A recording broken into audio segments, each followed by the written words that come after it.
Hey guys, myself Neetu Gupta from NLS Bangalore. In this session, I am taking up current affairs for the March 2020. So I'll suggest for the current affairs to read the newspapers, to read the magazines, current magazines. Please do read so that it is easy for you to understand the topics. Now let us start. Cabinet approves relaunch of bulk drug park scheme. Now what is this bulk drug park scheme? तो ये जो आपकी park की scheme है, इनमें क्या है, they have the common facilities जैसे कि solvent recovery plant, distillation plant, power and steam units, common effluent treatment plant है. ये एक स्कीम है that has been announced for the medical devices. Medical device के लिए ये स्कीम अनाउंस की गई है और इसके लिए सेंटर ग्रांटिंग एड प्रोवाइड कर रही है 100 करोड़ पर park. Is it clear? So they have announced a production linked incentive scheme to promote the domestic manufacturing of critical key. Is it clear? तो ये क्या है बल्क ड्रग पार्क स्कीम, जिसमें कि कॉमन फैसिलिटीज़ हैं जैसे कि रिकवरी प्लांट की, distillation plant, power and steam units, treatment plants. So similar scheme ही ये मेडिकल डिवाइसेस के लिए अनाउंस की गई है और उसके लिए सेंट्रल गवर्नमेंट 100 करोड़ पर पार्क ग्रांट कर रही है. Is it clear? और अगर हम बल्क ड्रग पार्क स्कीम का देखें तो गवर्नमेंट उसके लिए कितने ग्रांट्स दे रही है, with the maximum limit of 1000 crore rupee per bulk drug park. Exactly. So it means effectively up to 3000 crore rupee in total. ये किन्होंने अनाउंस किया? जो मिनिस्टर है state for chemicals and fertilizer, Manoj Mandaviya. Is it clear? So look at your screens guys.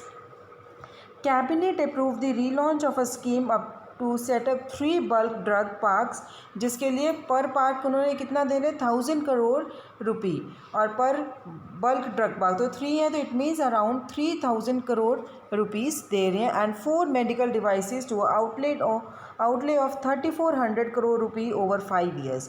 Bulk drug and medical devices parks schemes were first suggested in February 2015 by a committee headed by V.M. Katoj, Chemical Minister D.V. Sananda Gowda. Is it clear? Next is Center approves land use change for Central Vista redevelopment execution. तो Centre है, इन्होंने क्या approve किया? Land use change for the execution of इस Central Vista development project in न्यूटेंस दिल्ली. जो redevelopment project है Central Vista, the nations park corridor envisages a triangular parliament building next to the existing one. Union housing and urban affair minister issued the notification. Next, TriFed launches Tech for Tribal program to bring technology to the tribal areas. Now, what is TriFed? Before discussing this news, let me tell you what is TriFed. TriFed एक tribal cooperative है. It is a tribal cooperative market development federation of India limited. Is it clear? See T for tribal cooperative market development federation of India limited. Is it clear? ये अगस्त 1987 में establish हुई थी. Please note down कि it was established in August 1987 by then ministry of welfare government of India under the multi state cooperative societies act 1984. Now this has been replaced by the multi state corporation society act 2002. ये whether TRIFED is a statutory body और not, it is a public sector union under the Ministry of Tribal Affairs. और इनका objective क्या है कि जो tribal art and craft है उनको प्रमोट करना है for the benefit of tribal artisans of the country. TRIFED का जो मेन ऑब्जेक्टिव है कि जो हमारे ट्राइबल आर्टिसन हैं उनके बेनिफिट के लिए ट्राइबल आर्ट और क्राफ्ट को प्रमोट करना है. Is it clear? So it is Tribal Cooperative Marketing Development Federation of India. Is it clear? It is functioning under the administrative control of Ministry of Tribal Affairs, Government of India. Now look at your screens guys. जैसे मैंने आपको ये बताया है कि it is for the benefit of tribal artisans, उनके art and craft को ये प्रमोट कर रहे हैं. सो दे ट्राइफेड ने एक प्रोग्राम लॉन्च किया that is tech for tribals programme to bring technology to the tribal enterprises. Is it clear?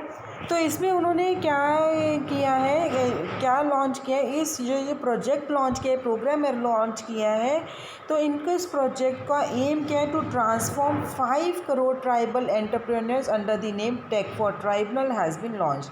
ये किसने लॉन्च किया? TRIFED and IIT Kanpur along with IIT Roorkee, IIM Indore, Kalinga institute of social science Bhubaneswar and Srijan Jaipur, and it is supported by the ministry of MSME। Is it clear? तो ये था कि ट्राइफेड किसने launch किया है। Next is invest India business immunity platform launch to help business withstand कोविड-19। Now इसमें क्या है आपका कि जो कोविड-19 है, यहाँ पे एक invest India business immunity platform launch हुआ है, so that we can withstand with कोविड-19। So Invest India, India's national investment promotion and facilitation agency under the Common Ministry, they have launched Invest India Business Immunity Platform so that they can help the business and investors get real-time updates on India's active response to COVID-19. और invest India ने और क्या announce किया? Partnership with small industries development bank of India. Is it small industries development bank of India. ये जो bank था ये setup हुआ था 2 April 1990 under the act of Indian parliament, जिसको प्रेजेंटली क्या कहा जाता है? Principal financial institution for the promotion of finance and development of micro small and medium enterprises sector. Is it clear? Next is PM Modi allocates rupees 15,000 crore for healthcare infra to combat COVID-19 outbreak। ये भी अगर आप news regular देख रहे हो, newspaper पढ़ रहे हो, तो आपको इजीली ये पता है कि जो PM मोदी ने क्या एलोकेट किया 15,000 crore for health care infra to combat COVID-19 break.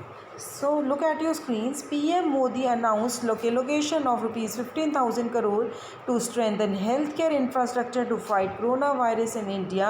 This includes testing facility, personal protection, isolation beds, ICU beds, ventilators, training medical and paramedical staff. He also announced complete lockdown of the country for 21 days. Is it clear? Next is EC allows use of indelible ink stamp for home quarantine. तो election commission है, इन्होंने भी indelible link stamp पे use किया for home quarantine. Now indelible link क्या, what do you mean by indelible link? तो indelible link क्या है कि जब आप वोट डालने जाते हो पोलिंग स्टेशन पे, तो आपके लेफ्ट हैंड पे 4 फिंगर पे उस पर ब्लू कलर का इंक मार्क होता है। जब आप वोट डाल देते हो उसको इंडेलिबल इंक बोलते हैं। Is it clear? जो लेफ़्ट हैंड की फिंगर पे जब वोट डाल के आते हो आपको मार्क कर देते हैं, उसका क्या है कि यू हैव वोटेड, आपने वोट डाल चुके हो, दोबारा वोट नहीं डालोगे। Is it clear? और वो जो इंक है that is not washable easily. So Election Commission has decided to allow usage of indelible link on the person for stamping for home quarantine by health authorities in view of COVID-19. Health Ministry may standardize the mark and the location of the body where the mark has to be applied. Chief Election Commissioner of India Sunil Arora ने ये कहा था। Is it clear? Next, to government to supply 7 kg person subsidies food grain under PDS for 3 months. कि जो government है next 3 months के लिए वो क्या सप्लाई करेंगे?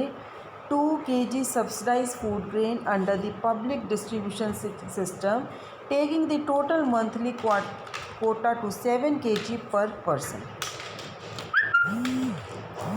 Under NFSA, 5 kg of food grain month is given to over 80 crore people as a subsidized price, or wheat is supplied at rupees 2 kg under National Food Security Act. Is it clear?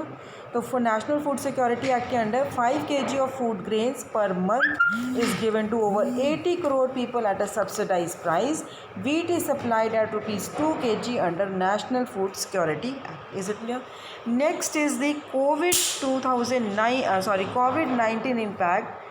CII that is Confederation of Indian Industry, sets up a fund for MSMEs, that is micro, small and medium enterprises. जो confederation of Indian industry है, उन्होंने fund set किए हैं किसके लिए? Micro, small, medium enterprises के लिए. Is it clear? Who is the president of confederation of Indian industry? Vikram Kirloskar. So in the wake of coronavirus COVID-19 outbreak, जो CII है, they have set up funds for CII COVID rehabilitation and relief fund, so that they can assist rehabilitation of small enterprises and micro, small and medium enterprises. President कौन है? Vikram Kirloskar of Confederation of Indian Industry. Is it clear? So here I wind up my lecture. In the next session I will be coming up with more current affairs for March 2020. Thanks.